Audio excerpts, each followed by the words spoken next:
Hello, third graders. It's Mrs. Sardina, and I'm excited to be here with you today to do our reading lesson, and it is going to be session 8 of our mystery unit.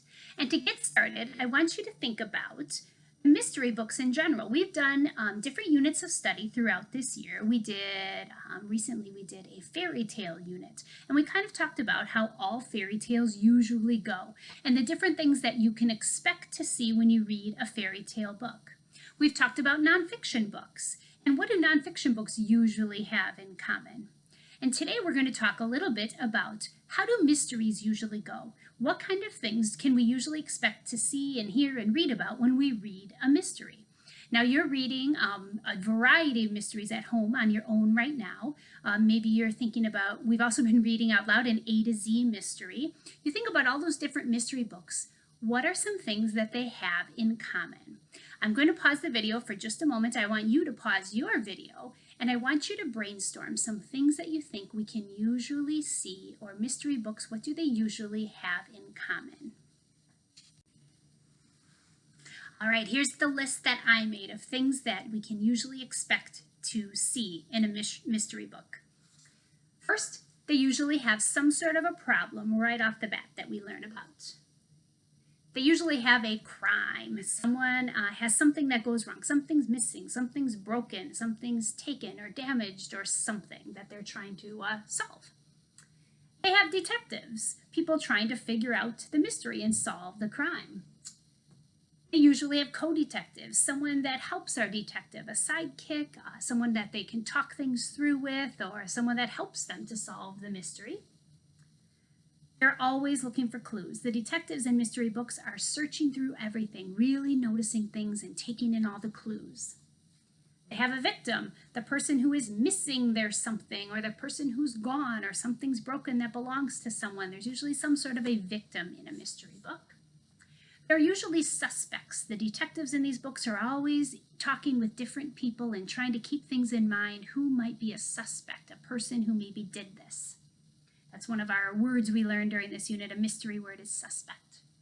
The suspects usually have a motive. Motive is another little fancy word we've been talking about during this unit. A motive is a reason why they might have done what they did.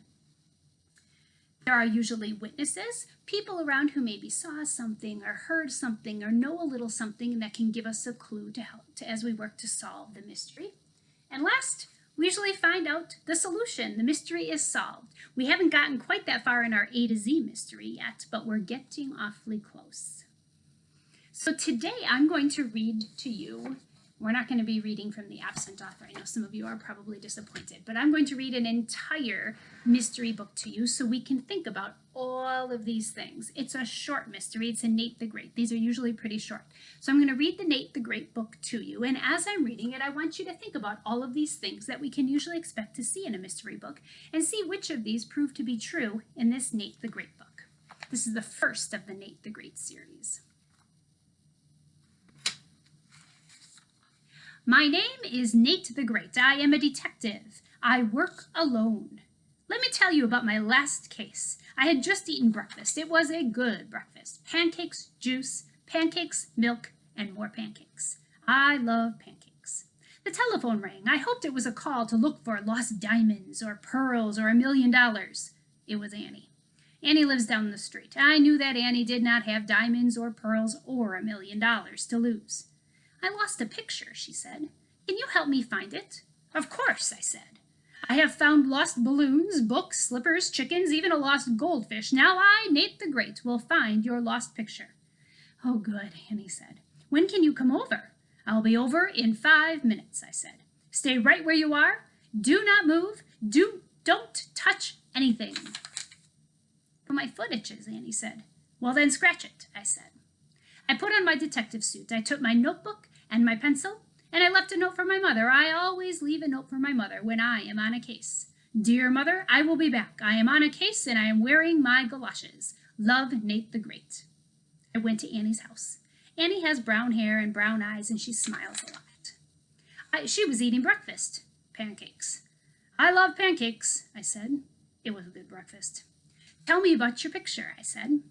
Well, I painted a picture of my dog, Fang, Annie said. I put it on my desk to dry, then it was gone. It happened yesterday. You should have called me yesterday, I said, while the trail was hot. I hate cold trails.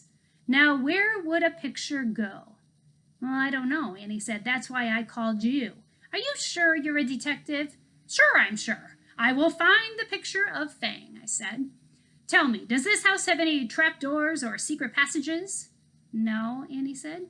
No trapdoors or secret passages, I said.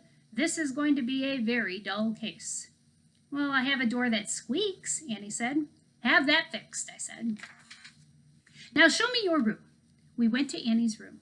It was big. It had yellow walls, a yellow bed, a yellow chair, and a yellow desk. I, Nate the Great, was now sure of one thing. Annie liked yellow. I searched the room. I looked on the desk, and under the desk, and in the desk. No picture. I looked on the bed, and under the bed, and in the bed. The bed was comfortable. No picture of a dog. I looked in the wastebasket, and I found a picture of a dog. Is this it? I said. No, Annie said. My picture of Fang is yellow. I should have known, I said. Now tell me, who has seen your picture? Well, my friend Rosamond had seen it, and my brother Harry, and I showed it to Fang. But Fang doesn't really count because he's just a dog. Oh, everybody and everything counts, I said. I, Nate the Great, say that everything counts. Now tell me about Fang. Is he a big dog? Very big, Annie said. Does he have big teeth? I asked. Very big, Annie said. Does he bite people? No, Annie said. Will this help the case? No, I said, but it might help me. Show me Fang. Annie took me out into the yard, and Fang was there. He was big, all right, and he had big teeth. He showed them to me. I showed mine to him. He sniffed me. I sniffed him back. And then we were friends. I watched Fang run. I watched Fang eat. I watched him bury a bone. I said, watch Fang bury that bone. He buries very well. He could bury other things, like a picture. Why would he bury a picture? Annie asked. Maybe he didn't like it, I said. Maybe it wasn't a very good picture of him and he didn't want anybody to see it. Oh, I never thought of that, Annie said. I, Nate the Great, think of everything. Tell me, does Fang ever leave this yard? Only on his leash, Annie said. I see, I said. The only place he could bury the picture is in the yard. Come now, we will dig up this yard. Annie and I dug for 2 hours. We found rocks and worms and bones and ants, but no picture. At last I stood up. I, Nate the Great, had something to say. I am hungry. Would you like some more pancakes? Annie asked. I could tell that Annie was a smart girl. I hate to eat on the job, but I must keep up my strength. We sat in the kitchen. Cold pancakes were almost as good as hot pancakes. Now on with this case, I said. Next, we need to talk to your friend Rosamond. Annie and I walked to Rosamond's house. Rosamond had black hair and green eyes and cat hair all over her. I am Nate the Great, I said. I am a detective. A detective, said Rosamond. A real live detective? Touch me, I said. Prove you're a detective, said Rosamond. Find something. Find my lost cat. I'm on a case right now, I said. I'm on a very big case right now. My lost cat is a big case, Rosamond said. His name is Super Hex. I have 4 cats. They are all named Hex. I could tell that Rosamond was kind of a strange girl. Here are my other cats, she said. Big Hex, Little Hex, and Plain Hex. The cats had black hair and green eyes and long claws, very long claws. We went into Rosamond's house and I looked around. There were pictures of cats everywhere. Pictures of cats sitting, standing cats, cats in color, and in black and white. We sat down. Little Hex jumped into Annie's lap. Plain Hex jumped into Rosamond's lap. Big Hex jumped into my lap. I did not like Big Hex. Big Hex did not like me. Time to go, I said. But we just got here, Annie said. She kind of liked Little Hex. It's time to go, I said again. And I stood up and I tripped over something. It was long and black. It was a cat's tail. Meow! Super Hex, Rosamond cried. You found him. You are a detective. Of course, I said. He was under my chair, except for his tail. Annie and I left. It was a hard thing to do because I could smell pancakes in Rosamond's kitchen. Rosamond did not take the picture of your dog, I said. Rosamond clearly only likes cats and pancakes. Now where is your brother Harry? I met Annie's brother. He was small. He was covered with red paint. Me paint, he said. Me paint you. Oh, good, I said. No one has ever painted a picture of me, Nate the Great. Harry took his paintbrush. It was covered with red paint. And all at once, I was covered with red paint.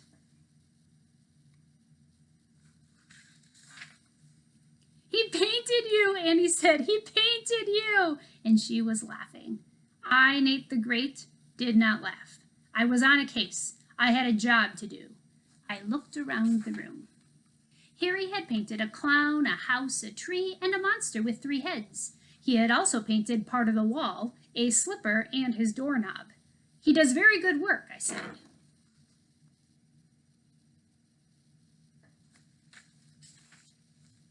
But where is my picture? Annie asked. That is a good question, I said. All I need is a good answer. Where was that picture of Fang? I could not find it. Rosamond did not have it. Fang did not have it. Harry did not have it. Or did he? All at once I knew I had found the lost picture. I said, I, Nate the Great, have found your picture. You have? Annie said. Where? Look, I said. Harry has a picture of a clown, a house, a tree, and a monster with 3 heads. So what? Annie said. Look again. I said, look closer. The picture of the clown is red. The picture of the house is red. The picture of the tree is red, but the picture of the monster is orange.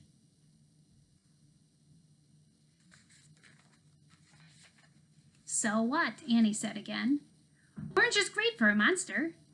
But Harry only paints with red, I said. Everything red is red but the monster. I, Nate the Great, will tell you why. Harry painted a red monster over the yellow picture of your dog.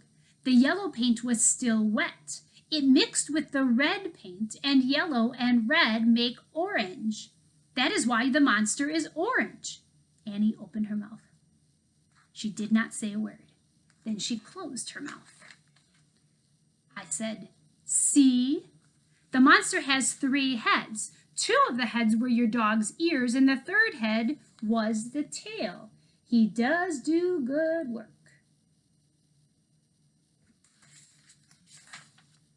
Annie was very mad at her brother. I was mad too. I, Nate the Great, had never been painted red before. The case is solved, I said. I must go. I don't know how to thank you, Annie said. I do, I said. Are there any pancakes left? I hate to eat on the job, but the job is over. So we sat in Annie's kitchen, Annie and I and Harry. Annie said, I guess I'll paint a new picture. Will you come back to see it? As long as Harry doesn't see it first, I said. Annie smiled. Harry smiled. They even smiled at each other. I smiled too. I, Nate the Great, liked happy endings. It was time to leave. I said goodbye to Annie and Harry and Fang. I started to walk home. Rain started to fall. I was glad I was wearing my galoshes. So let's think about that book that we just read. Let's see which of these things are true for the book that we just read. Did this book have a problem or have a crime? Yes, it did. The problem was Annie's picture she had painted of her dog Fang was missing. Was there a detective? Yes, Nate the Great was definitely the key detective in this mystery book. Were there any co-detectives?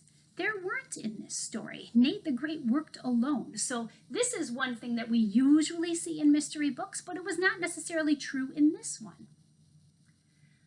The detectives look for clues. Nate the Great was definitely looking for clues. Everywhere he looked, he was really noticing that Rosamond must not have done it because she clearly only likes cats. Why would she take a dog picture? So he was noticing little things all along the way, looking for clues. They have a victim. Our victim in this case was Annie. She was the one who had been wronged. Her picture was missing. They have suspects. Nate had a couple of suspects in this book. Rosamond was a suspect because she had Annie had shown her the picture, but he decided she probably wasn't the main suspect. Her brother was a suspect. Fang was even a suspect. The suspects have a motive. Suspect was a fancy word we learned during this unit, and motive is another fancy word. Motive is why would they have done it. Fang was one of the suspects, and his motive, Nate was thinking, he might have taken the picture and buried it because he didn't like the picture that Annie had painted of him, and he didn't want anybody to see it. So that would have been his motive if he would have done it. There are witnesses. Usually in detective books, in mystery books, there are witnesses, people who see things. There were a few people who saw things and noticed things in this book, but that wasn't really a huge part of this book. He didn't really interview a lot of witnesses. Our A to Z mystery book that we're reading right now, there are a lot of witnesses that are heard things and saw things that are giving us little pieces of information that are helping to solve it. But this one, not so many witnesses. There's a solution. There definitely was a solution in this book. They figured out that Harry had painted over Annie's picture, and so they figured out where it went, where the missing picture went. In the A to Z mystery book that we're reading right now, we have not quite gotten to the solution, but we're getting awfully close, aren't we? Today for your response, what we'd like for you to do in your response log is to tell us about the book that you're reading right now. Maybe you're diving into a new one, maybe it's one you've read before, and tell us which of these things are true for the mystery you're reading. Which of these things are appearing or happen in the mystery that you're reading right now? I know we're in session 8, but there's a little chart on session 9 that will probably be helpful to you. This chart over here looks just like the one that I showed you up on my wall here. It lists all of those things. Now, in your response, we've been talking about kind of writing a little bit deeper. We don't want you to just say, my mystery book had a problem. My mystery book had a detective. My mystery book looked for clues. We know that. Most mystery books have that. But we want you to tell us a little bit more. So maybe you would say something like, the mystery I'm reading right now has a problem. The problem is that, and tell us what the problem is. Maybe you'll say, the mystery book I'm reading right now has a detective. The detective's name is, and tell us. Maybe you'll tell us there are lots of suspects in the book I'm reading. The suspects are, and tell us the name of those suspects. So if I was doing a good response for the book we just read, mine might say, Nate the Great book we just read had a problem, period. The problem was that Annie's picture of her dog Fang was missing, period. And maybe I'd jump down here and say, the detective in this book is Nate the Great, period. Then maybe I would jump to this one and I would say, this book did not have any co-detectives, period. Nate the Great worked all alone to solve this crime, period. And you could jump down. So choose any of these and give us a couple of sentences telling us which of these were in the mystery you're reading, and maybe tell us about some of them that were not true for the mystery you are reading right now. We look forward to reading your responses on your Google Doc. Have a great day.